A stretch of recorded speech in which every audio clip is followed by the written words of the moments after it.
So, welcome back to the conversation, Adrian, and everyone who's tuning in. We are picking back up where we left off with this incredible conversation about Blackness, vulnerability, the arts. And the first conversation that I want to explore with you is about healing and how your craft comes into that. So, what role does storytelling, whether that's being in front of the lens or behind the lens, what role does it play in your own healing or self-discovery? I think all of it. I definitely writing and acting. I think are the most healing parts, and because the stories come from you, and it's weird because you get to like look at the situation from outside of it now, and on the second thing, the second feature me and my brother are writing now. It's about like relationships and looking through some of the conversations, I'm like, yo, Adrian, you're kind of really wrong about this. Like you, you've really missed some points. And you can kind of see what you would say to your former self in those moments. And that allows you to heal it. And then when you act it out, like I remember in Make It Happen, the first that was so healing just in the performance and going through it and knowing like the things that you were the reason why you were so broken during this is you didn't think you would get to the other side of it, but now look at you going, allowing yourself to go through this on the other side for the purpose of your healing and others, like for the sake of art. So uh definitely the process of it, but just the process of creating it, letting it come from you, and going back in from the future in a sense, from with hindsight. I love that. And another thing that I would love to unpack, if you're willing to share, is, when it comes to having perseverance in the line of work that you do, where, there's an industry that's literally built on visibility. Have you had any quiet battles behind the scenes? And if so, how have you taken care of your health in that wider industrial or industry context? I will say yes. I think anybody who, entrepreneurs, like anybody who chooses to go down these kinds of these paths that are less traveled, you have to understand that it's not linear, right? And there's so much of it that you talk about visibility. There's so much of it that is invisible, like to your friends, to your partners, to your family, and a lot of it is doing the best that you can to be able to sustain it and to do it in a way that like gives back to you. I think that's the biggest thing. Like you want the receipts, like you want, hey, everybody know, like, look, I'm making such great art over here. And when that's not happening, it can weigh like really heavy on you. And for me, it's really important to have really good routines. Like, and I have like a really not intense but set morning routine. And I meditate, I visualize, I pray, and really get myself ready. I work out, and then I really get myself ready for each day and understand that I think the best way that, and therapy too, but you got to take care of yourself every day. Like you have to get yourself ready to be successful every day. Like, and I think success is a practice, and the more you practice success, the more achievement it will lead to. So achievement is like a byproduct of success, and success is like writing every day. Success is going to your acting classes. Success is meeting with producers, reaching out, going to networking events. Like these things that you stack up every single day, and you stack that and you stack that, and then what everybody sees is the achievement. But these are mental health practices, because if you only look at it with the end goal in mind, right, as you're getting there, you're defining yourself by something that you don't have yet, and that is like what creates the negative feelings, the anxiety, the depression, and all those things. So I would say just make sure that you yourself are taking care of yourself every day and are giving yourself those pats on the back every day, because it's a journey. Like, you got to get there, and like, you won't make it to the finish line if you're like breaking down all the time. So it's doing all the things that allow you to make it to that end, to make it to the finish line there. I love that. And I think it reminds me of a conversation I had with one of my mentors years ago when on the other side of, recovering from a breakdown and coming out of a deep, deep, deep depression, I felt great. And one thing that she said to me, which I'll never forget, is just because you feel better doesn't mean you stop looking after yourself. Mm-hmm, That mm-hmm, has stayed with me. And I think to your point about routine and having to choose to thrive each day, there's a lot that goes into that. But once you're able to make it into a routine, I think it makes a huge difference. It makes a mm-hmm. difference. And I'm kind of like thinking as I'm speaking, because yeah, there's so much that I need to improve about my morning routine. Me too, me too. But I think I will take a leaf out of your book, because yeah, having predictability is really important as human Yeah. beings, to the extent that we can. And so I think I find it challenging because as an entrepreneur, no 2 days are similar. And so I've kind of just gotten used to existing with a certain level of uncertainty. Mm-hmm. But I do know that it's important to control your controllables. Yes. So that's probably where morning routines come in. So yeah, I'm gonna take that with me beyond this conversation. And just going back a little bit to representation and Mm-hmm. connecting it with this conversation that we're having about self-reflection. How do you think that cinema, Black cinema, can help Black audiences see themselves with compassion, especially when it comes to, facing one's trauma, mental health, or any generational pains? How can cinema help us to see ourselves better?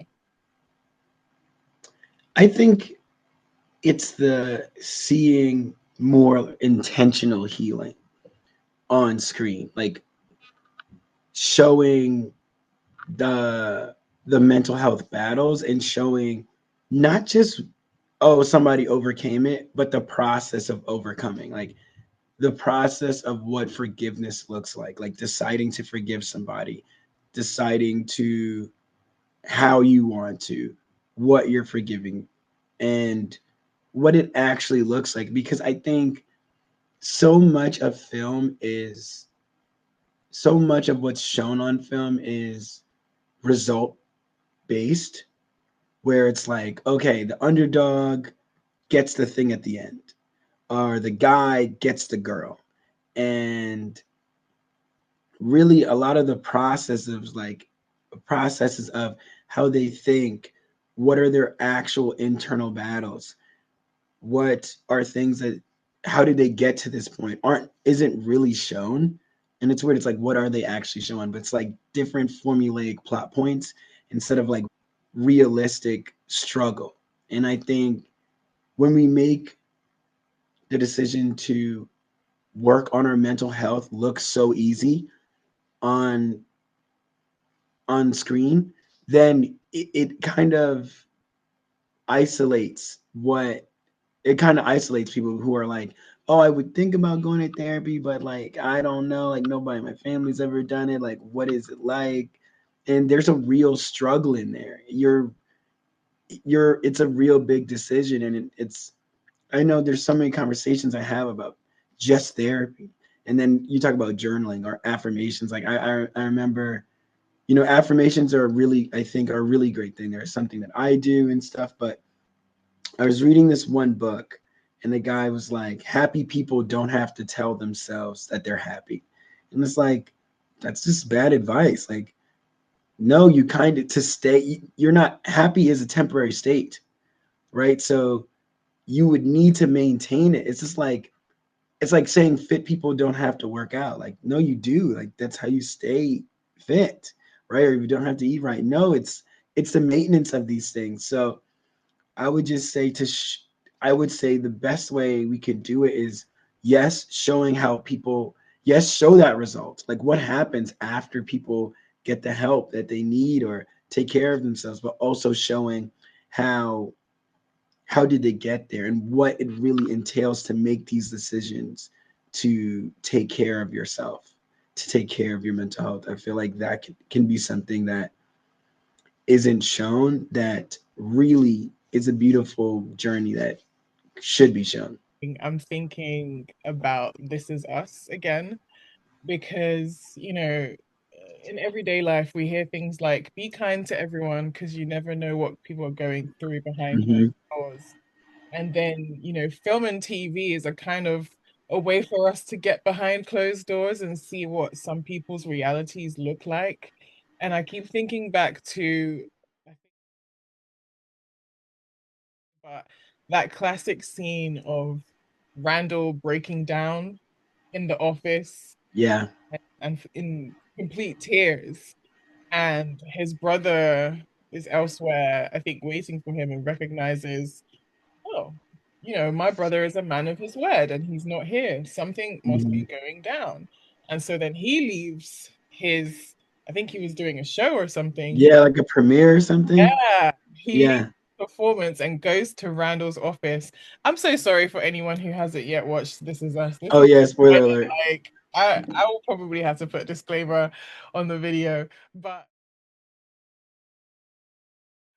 yeah, he leaves and he goes to Randall's office and finds Randall kind of like in fetal position, crying. That's a grown man. That's a grown black man. And Hmm. yet, you know, the thing Yeah. that he has dealt with has caught up to him, and that's how it's showing. And I think that's just a powerful image of what some people are going through that we don't get to see, but here is an example of what it can look like. And so Hmm. I think that for me, that's the power of Black cinema, being able to see that. And as you say, the process is so important as well. I love that there's better representation of what therapy looks like, Hmm. because I think in the same way that having therapy on screen now is challenging the stigma, previous representations of therapy on TV reinforced it. You're sitting Yeah. on this shay-long or couch and you're just like word vomit, and it just looked real bad, or Yeah. getting hypnotized or something. And yeah, depictions on screen are really, really important and they can shape people's attitudes. Whereas if you see therapy as just a kind and compassionate person sitting and having a conversation with you and asking you questions to help you better make sense of your experiences, I think for some people, it's gonna be a moment of revelation, like, oh, is that all therapy is? This isn't as bad as I imagined it could, Yeah. you know? So that's what's coming to mind as I was hearing you speak. Exactly that. I totally agree with that. Yeah. And so now I would love to talk about race in the industry and Hmm. your experiences as a black man. Because here at Bounce Black, we are very, very focused on the intersections between, your racial identity and the experiences that come with that, as well as your mental health and social mobility. So your ability to build, your ability to get opportunities that expand your horizons, move you forward. But if I'm just so real, it's also about encountering people from classes that you probably aren't from. And I'm curious about what your experience has been like as someone who, I think you said you were from Brooklyn in New York, and you've navigated spaces like, pursuing a career in the NFL previously, and now you're in the film industry, so that's film sets and, lots of production meetings. I'm curious about your experience as a Black man. From your vantage point, what is it like to navigate these spaces that are completely different to what you grew up to know? I think the most interesting thing is I feel like so like in high school I moved to Pennsylvania, which is like really white, like in Stroudsburg, Pennsylvania, which is like really, really white.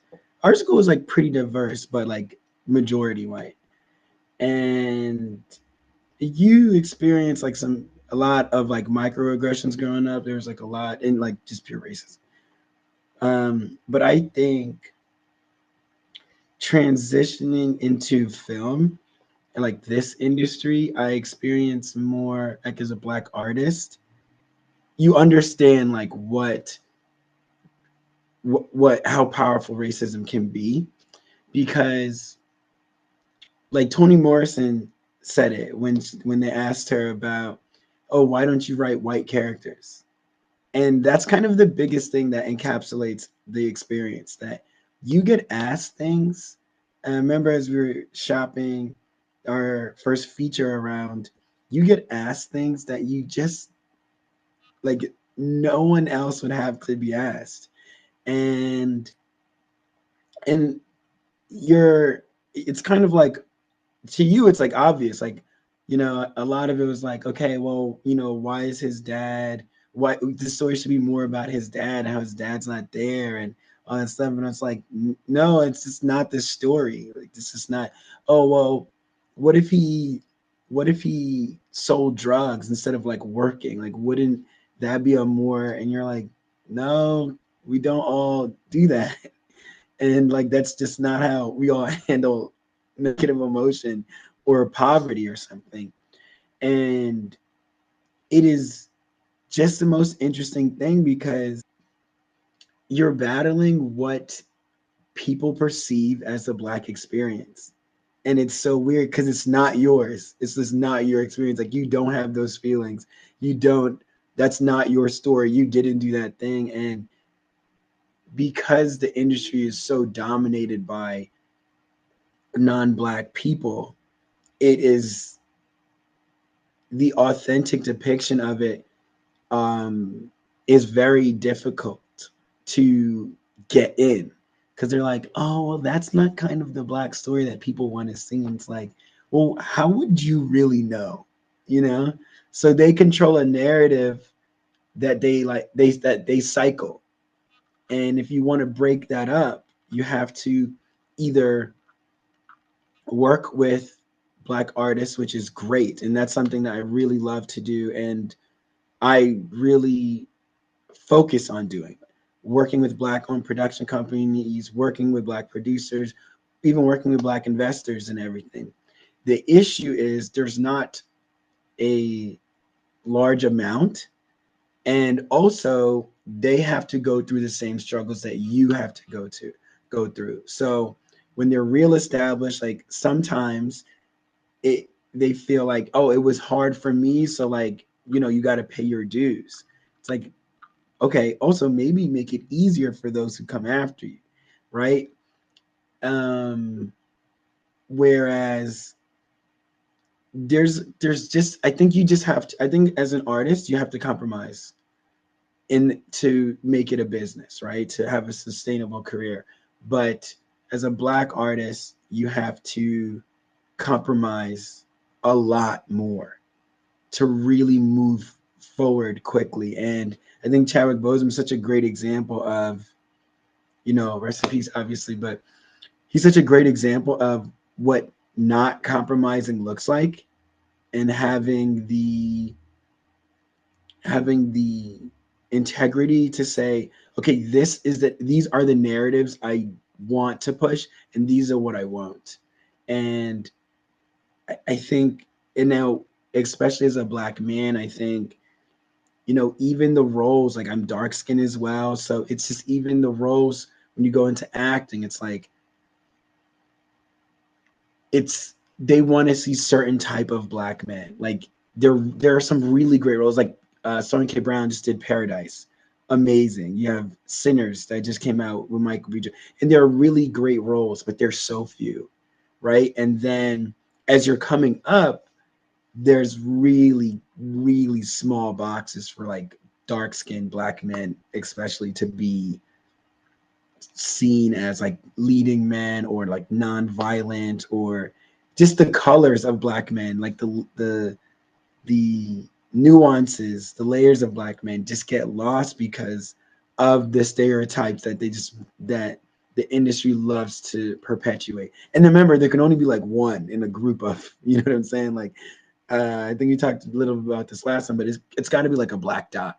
Like, you know what I mean? It's not going to be like a bunch of Black people unless it's like a gang. So it's just like a black dot. So that's what I would say. It's because the narratives are so ingrained our in the industry. It's you have to like break through them. And then you have to kind of say, hey, like, why don't you sell something different? And they're like, well, no, like we like this certain kind of Black. So that's what I would say is the most difficult part, I would say, in this industry. Once again, I've just been thinking about all of the ways I've seen this play out on screen recently. Just for example, with Forever, I think I love what you said about, unfortunately, the expectation to, place emphasis on the negative aspects of Yeah. fatherlessness, etc. But what Forever does is it finds that balance between depicting the reality of broken families in the Black community, but the nuance that it's not always about, gang banging and drug dealing. Yes, there can be a broken home in terms of, divorced family or the dad isn't physically present, but Keisha's dad was still very, very much invested in her life and her well-being and, Hmm. flying over for her graduation, etc., and still being quote unquote the man of the house in terms of, his interrogation of Justin to see that Yep. this man, is he worthy of dating my daughter and is he going to treat her well? So I think I just love that that nuance was captured because I don't ever think it will be right to say, let's not show any of these kinds of Yeah. negative stories. Uh, Hmm. because the reality is there everything in this world, in this life is broken, on this side of glory, that's what we're gonna have to deal with. Hmm. Not everything is going to be picture perfect cereal box family. um, there are unfortunately people who are divorced and families that are split, families that are blended. So, if we're gonna do representation right, they have to be visible too. But that's not the only story. Yeah. I'm thinking of Auntie Chimamanda, who said, the danger of a single story, there is not a single story. Yes. Our communities. And I think Forever does that so well because even Keisha's mom is a single mother, but she's working so hard to Hmm. create better opportunities for her daughter, which many Black women are doing to this day. Absolutely. That's real. And I think I just really appreciated the nuance because you have, the quote unquote broken family on Keisha's side, but then you see Justin's family that's a strong Black family Oh with a yeah, present father, a loving mother, and you see that, they weren't perfect. I still remember that Justin's mom cussed out his dad, which was a bit, but the reality is, even it within happens. cereal box families, there is tension and but they work through it. And I Hmm. think that is so powerful. And another thing that came to mind as you were speaking was when the late Cicely Tyson, God rest her soul, when she passed, I remember looking into her work and looking into who she was. And I loved how principled she was and how much, for me, I realized that, activism looks different for different people. It's kind of like Hmm. a division of labor. We do what we can to do the work. And for her, her activism was in the kinds of roles that she took and the roles that she turned down, Hmm. you know? Because she's had enough of the promiscuous and hypersexualized Black female trope. She embodied characters with dignity, with pride, with integrity. And I think that's a powerful stance to take, you don't have to be protesting on the street. Your protest is on the screen, which Yep. arguably can have even more impact because, the thing that we've spoken about before, like when people are consuming that entertainment, it's shaping their perceptions and perspectives on these issues. So yeah, I think there's so many gems that you dropped there, and I think I Oh, could. thank you. It's like every question I ask can be an individual episode on its own because there's so much to unpack. Yeah, and you do really ask great questions. Thank you. We try, we try. So the next question I have is that I guess this is more about the coins side of thing, the bag, intellectual property. What are some of the unseen obstacles that Black creatives might face when it comes to owning your stories and not just appearing in them?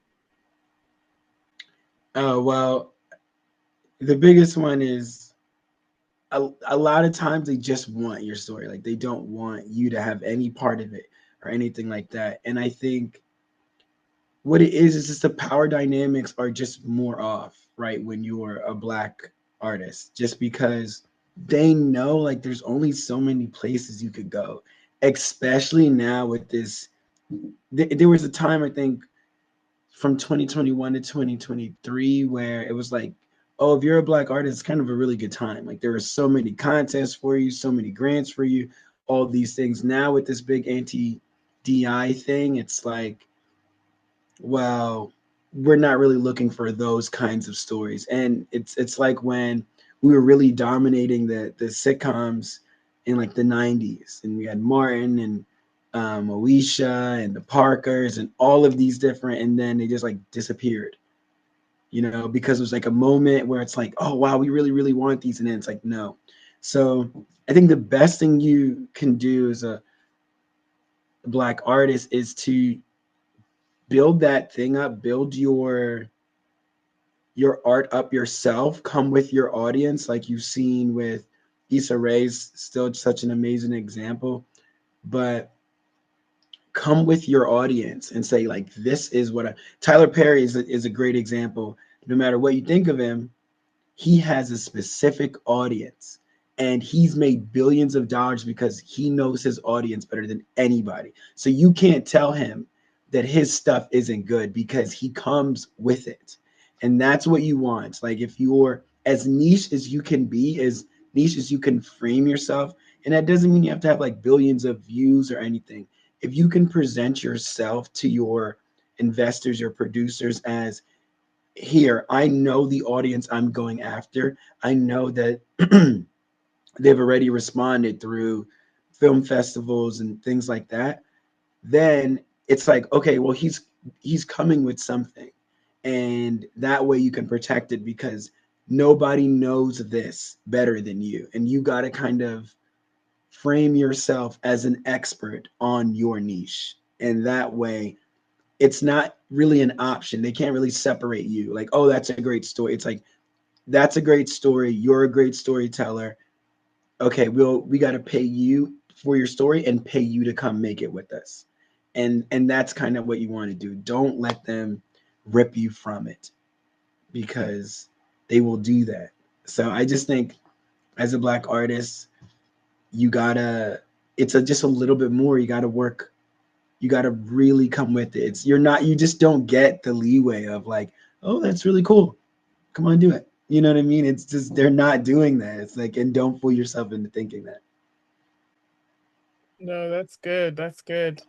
And this kind of relates to my next question, which is, are there any things that you've had to unlearn about what success is for you as a Black man in the industry, but also in the US?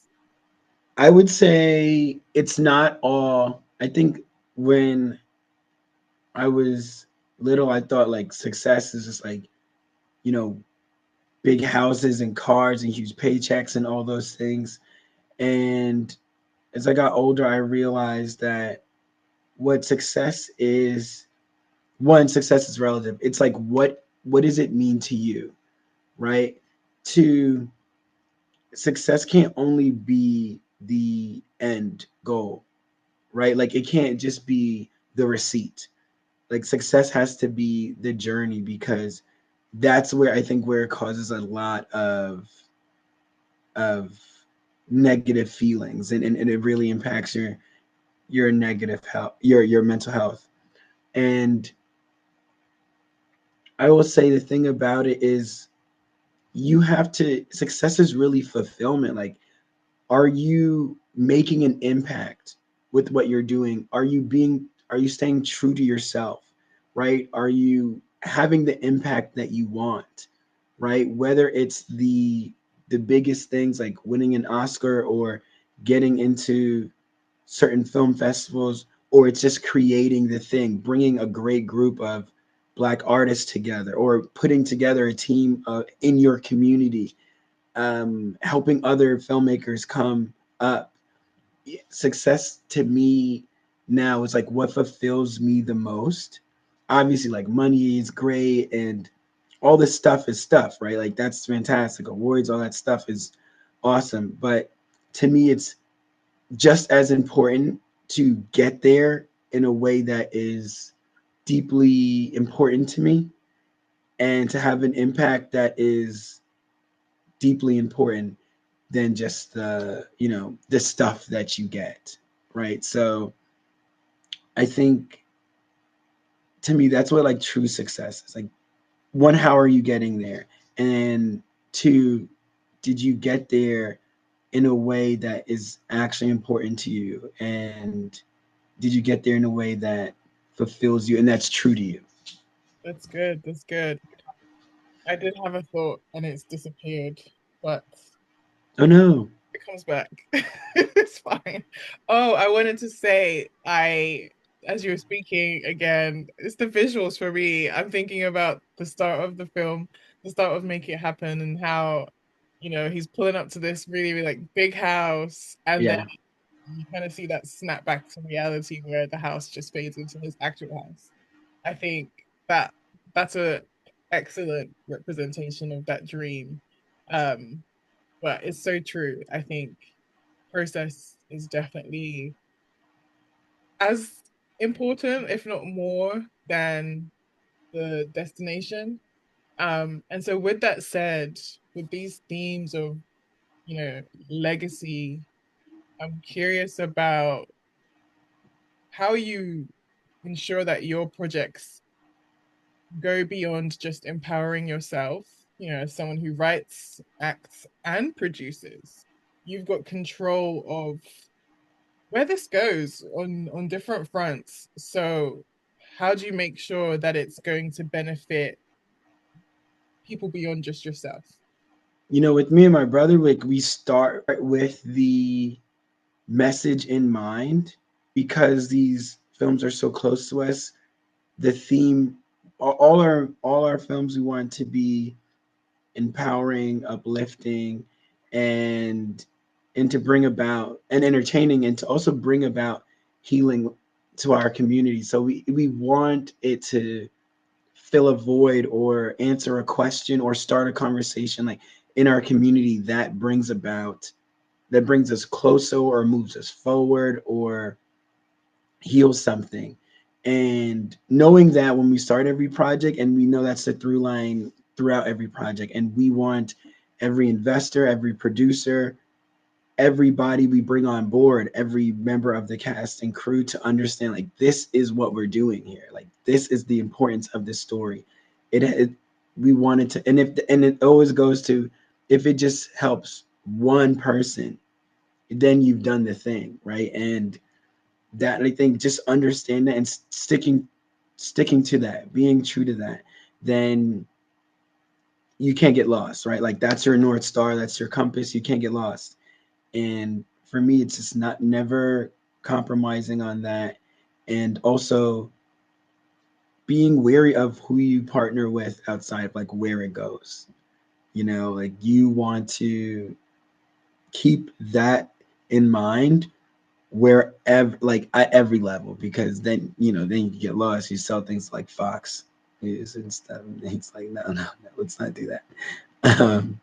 Yeah, so staying focused. I love that. I love that. So, question that I would love to hear your response to is, what do you want your body of work to say about Black men, Black families, and Black futures?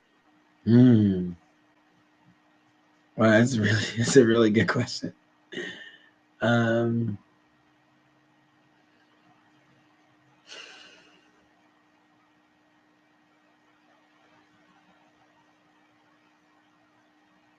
hmm.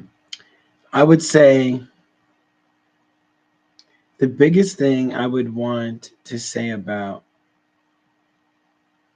what I would love my work to be known for saying about Black men is that we are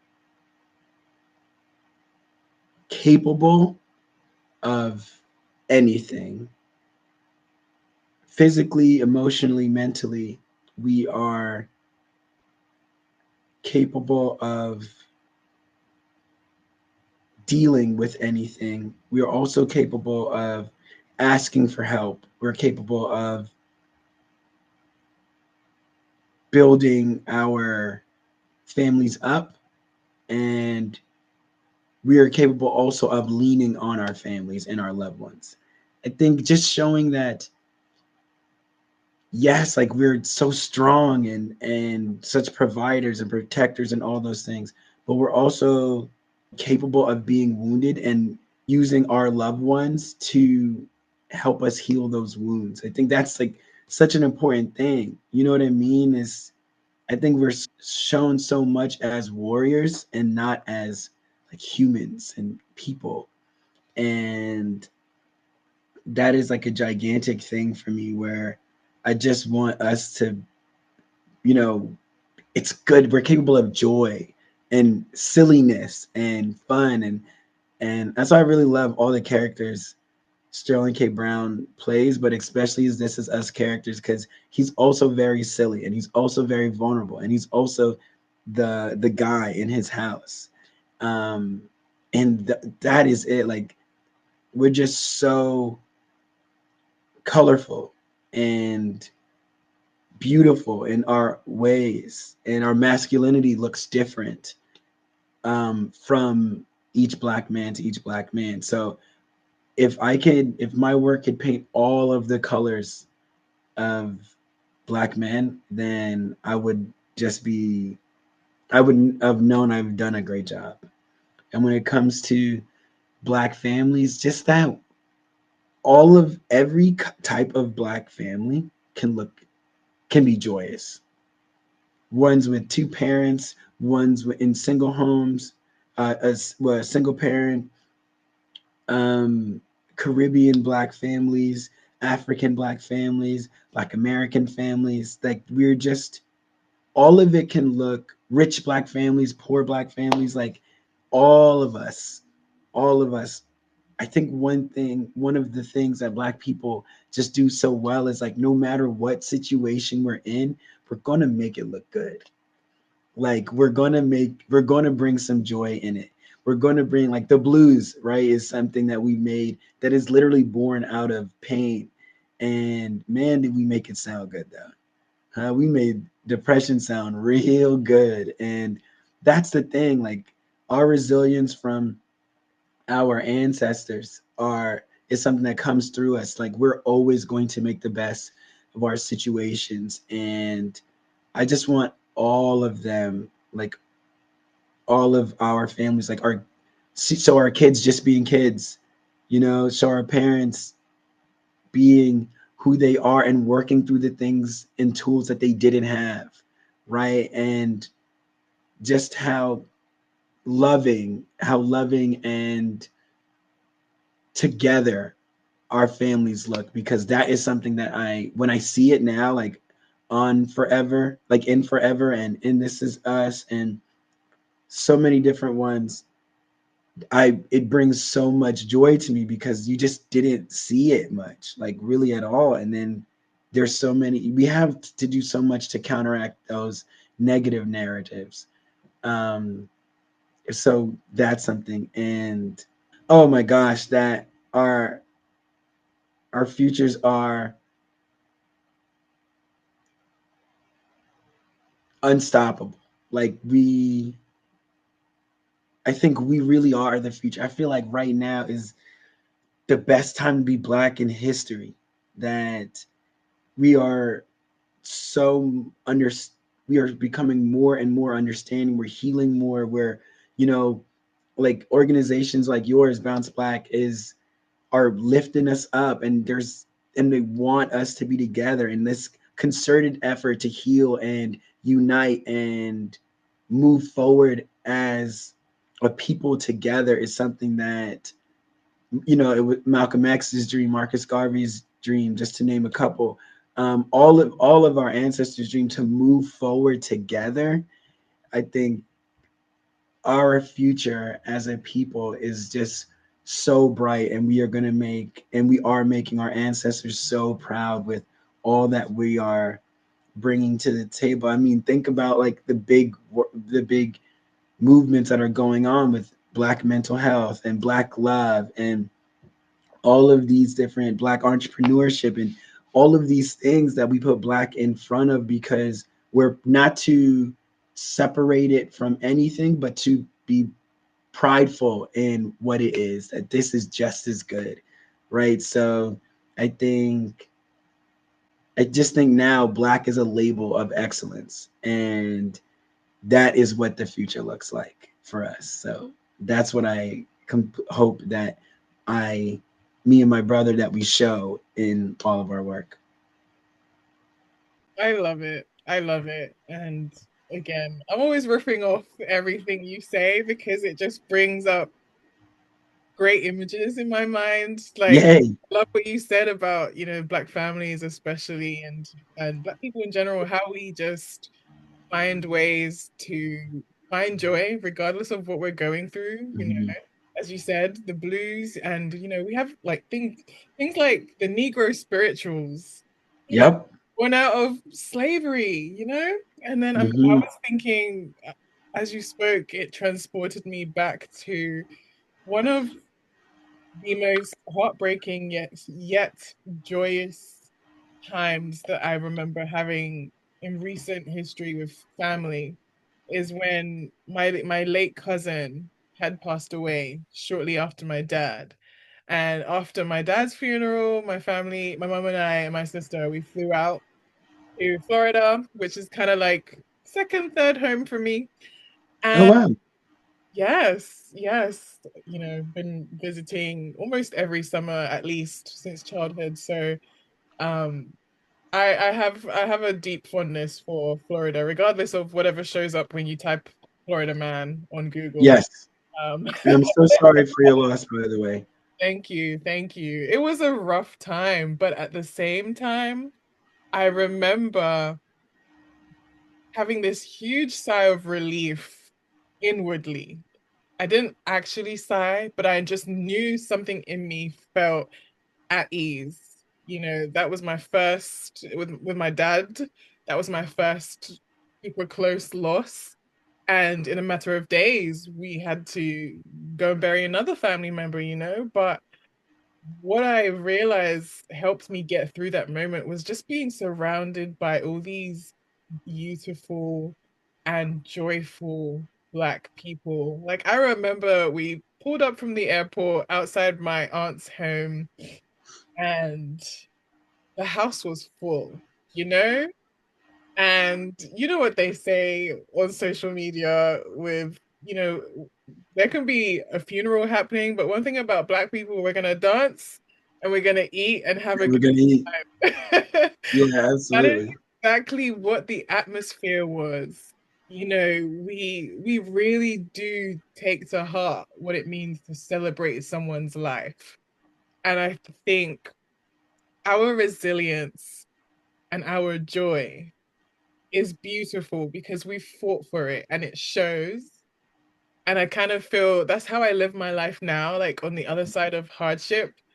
I've jokingly, but not jokingly said, I am trying to be as happy and as joyful in a way that is proportionate, if not more than the suffering. You Mm-hmm. And Mm-hmm. so I just had pleasant memories of just opening that door in my aunt's house and just seeing the house full of people. And my aunt gives me this huge hug and tells me, there's chicken over there, there's rice over there, and I love that about us. I love that about us. Um, so yeah, positive memories all round. Absolutely. That's beautiful. Thanks Yeah. for sharing that. Thank you. Thank you for creating the space too. And I guess the next question that I wanted to ask is, you've kind of mentioned some of our faves already, like Issa Rae and Ryan Coogler. Mhm. And I feel like the answer is already there, but who would you like to work with in your career to achieve the goals and the aims that you have stated? Well, definitely Ryan Coogler. Definitely Ryan Coogler. Definitely Ryan Coogler. Like he's definitely number one. Barry Jenkins and Issa Rae, Quinta Brunson, and then number five would be, oh man, if I could work with Spike Lee. Oh my god.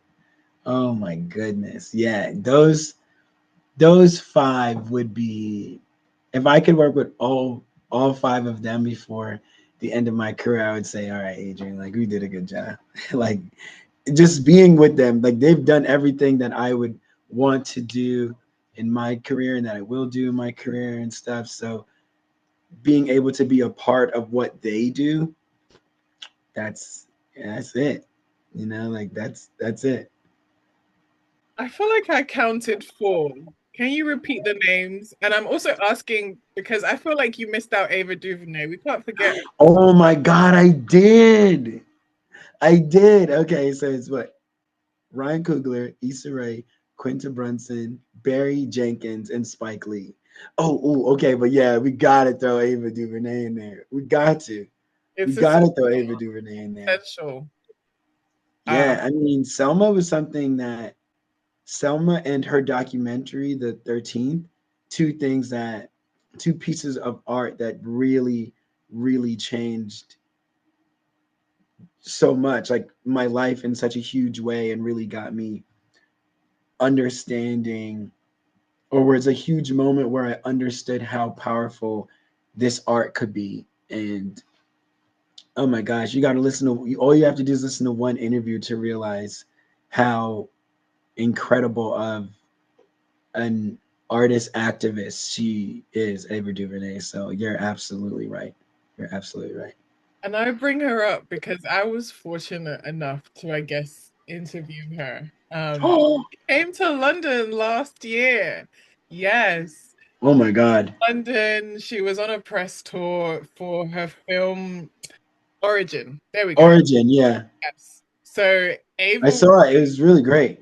It was amazing. I cried like a baby. Yeah, I no, often that. do in anything that Ava produces because it's just her work is deeply moving. It's deeply human.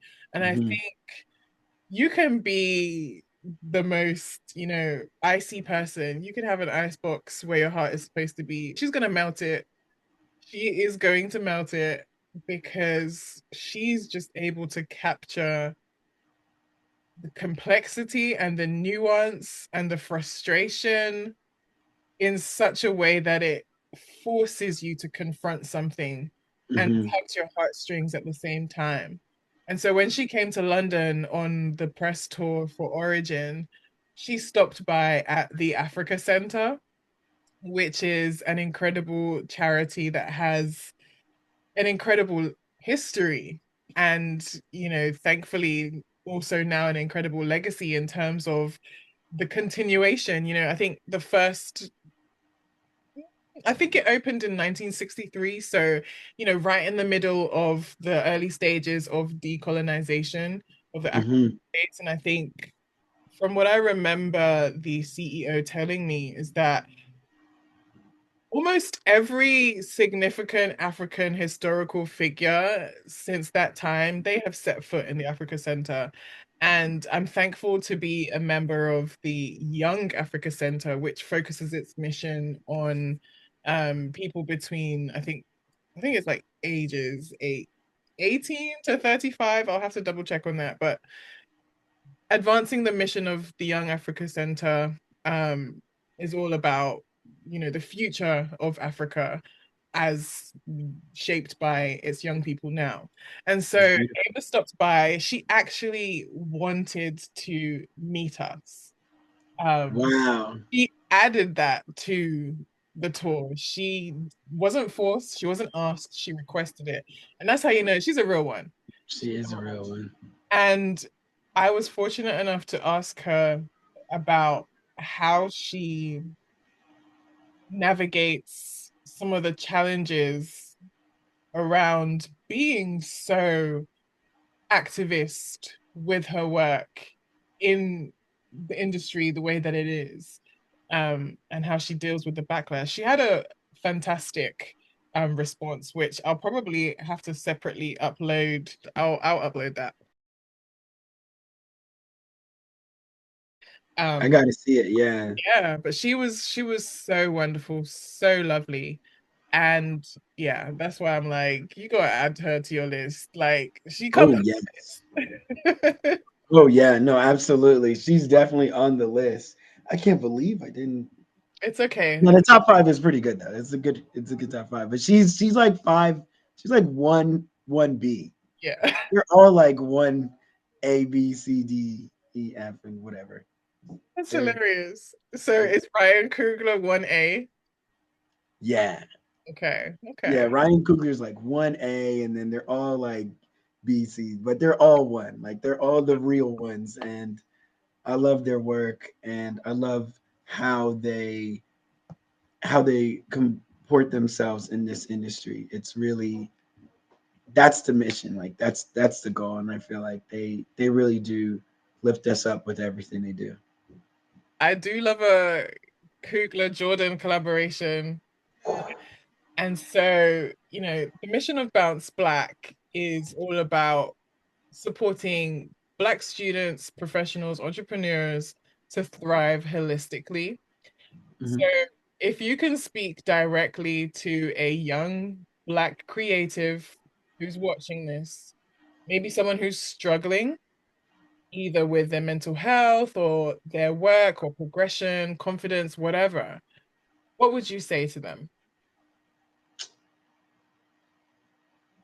I would say one, you're doing a great job. Understand that you're doing a great job.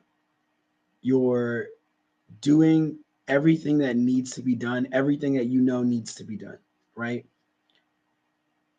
Don't don't be your biggest critic, be your biggest fan when it comes to your mental health.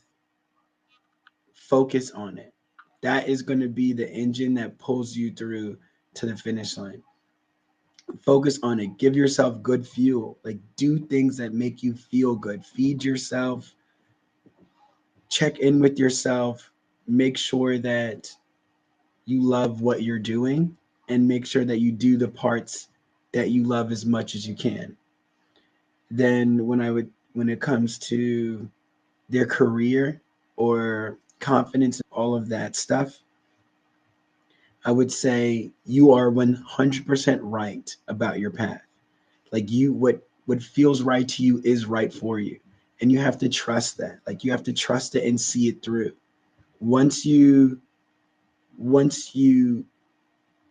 trust yourself, believe that you're on your right path, things will open up and you'll go through it. But just give yourself permission to believe in yourself. Like, give yourself permission to say, I am right about who I am. I'm right about what I should be doing. And then go. Like, just go forward. Ask for help.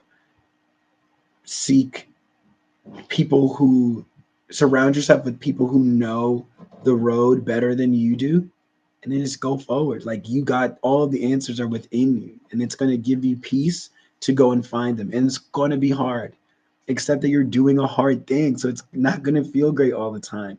But on the other side of that hardness, on the other side of all of it, I think about all of it, like the disappointment, the depression, the anxiety, all of it, it's going to be worth it. Like, these moments of victory, these moments of impact that you have on other people, it makes it all worth it. Just remember that you're right about yourself, and the world needs you to fulfill your destiny, right? So go forward and believe that you're right about yourself. And then they'll do great. Whew, I feel like you were preaching to me there for a second. A kind of like a sub question to that before the final question is, Hmm. I know we've spoken a lot about fulfilling one's destiny and staying focused on your purpose. I want to ask, what does that look like? How do you stay connected to your purpose, especially in an industry that can be fickle, image focused, and sometimes even isolating? We need some tips. These are good questions. These are really good questions. How do you stay focused on your purpose? I would say you you keep in mind who it serves, right? You're serving a purpose that serves people. So understanding that these people need you to get there. Like, they need you to tell this story or act this part or produce this project. Like, they need you because there are people that only you can touch, like only you can reach, because you do your thing that specific way, that unique way. So understanding that, like, there's nobody who's going to do it like you, and that's why we need you to do it. So if you are locked in on the people you need to help, the people that are going to be ultimately lifted by what you're doing, then there's nothing like that. That's the big, and that's the why. That's unstoppable, right? Like, that's a God dream. Go, right? Like, it's sacred work you're doing, so you must do it. And then it's not like, oh, I have to. It's a must. I must do this. And if you stay focused on that, nothing can stop it. Period. Period. So, last question is, what is one story about Black life that hasn't yet been told, but you are determined to tell? Wow, these last three, my God, like, wow.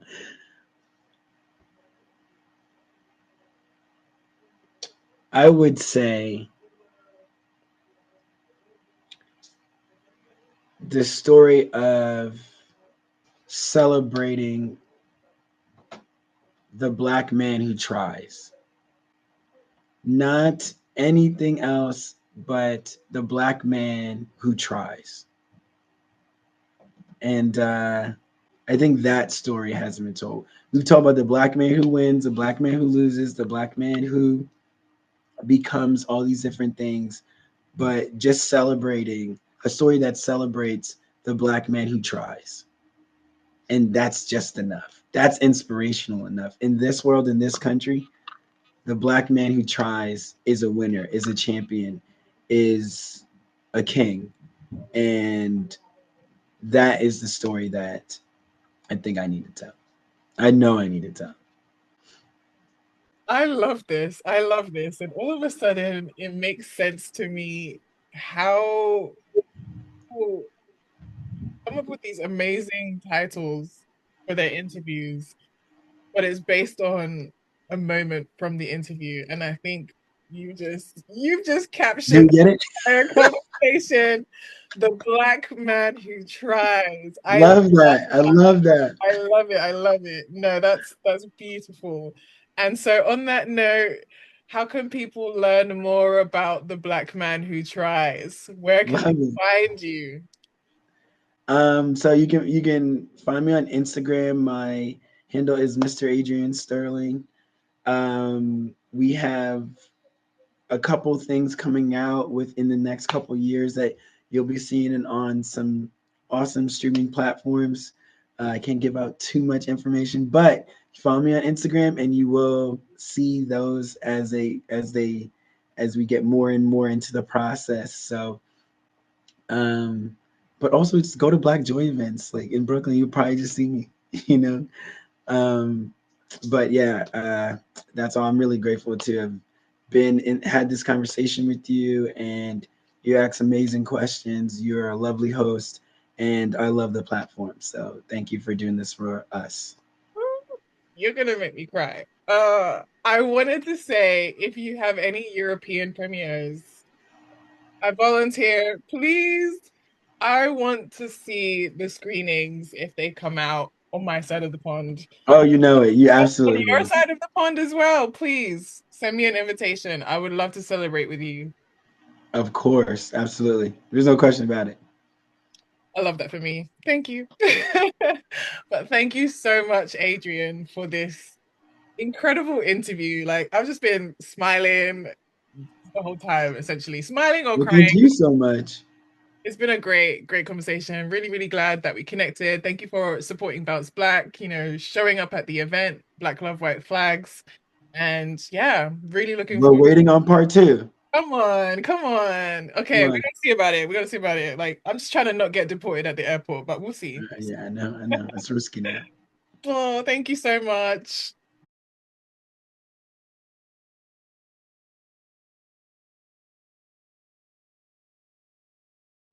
As someone who's like an activist in racial equity and all this stuff, and a lot of the content that you've created centers around those really difficult themes.